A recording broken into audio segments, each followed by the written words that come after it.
Welcome, Cave Dweller. I encourage you to stand on a firm foundation, like this codification of the English language, published early last century.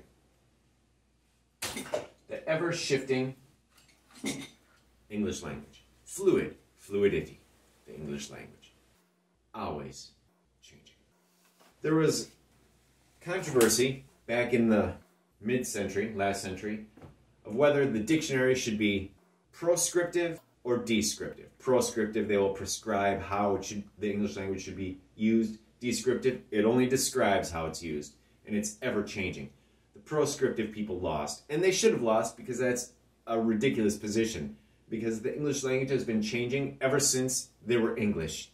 It's the most shifted language of all, because Britain was conquered so much, and then Britain went out and exported this language to the entire universe, and it's a terrible language.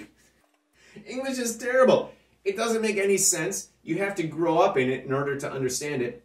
It's full of Latin, it's full of Greek, it's full of German, it's full of its own roots, it's full of French, and all these rules conflict with each other and don't make sense. And as a result, it is difficult for us to understand what we mean when we speak, and another result, that it has some impoverishments, and so it rules the way we think, this bastardization of language. Some languages are better for describing things. For instance, Sanskrit can describe spiritual realities way better than English. English just has one word for meditate, Sanskrit has many. It's like the mythical Eskimo or Inuit peoples having multiple words for snow. I've never come across any evidence of that. Well, Team Cave Dweller, here we are at the Sgrouse Global HQ.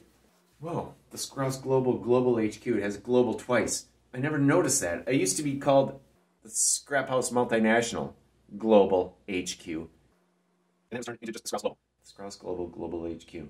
That's kind of interesting. Okay, anyway, forgive me for being redundant. This is now what's happening in my apartment as I take paintings off the wall and put them in boxes and take them to Revision Gallery. I'm taking them to Revision Gallery / Emporium, where you can find all kinds of amazing things that you can't find anywhere else. Actually, I highly recommend this shop. Well, I guess incense and sage. What else we got? We have bells. You know, I just brought home a bell from Revision Gallery, and now... Oh, here it is. Listen to that. This one's cool. It's got Ganesh on top. I would have just ignored a bell. You know, I never understood why you would use this for meditation, but my question is, how can I contact the Pleiades by ringing a damn bell?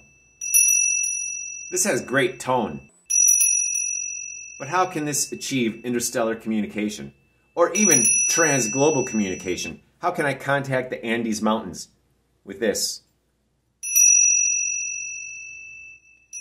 Metaphysics don't make any sense. The idea that the sound of a bell or a rattle can contact anybody. I don't understand it. I don't understand it. I just do it.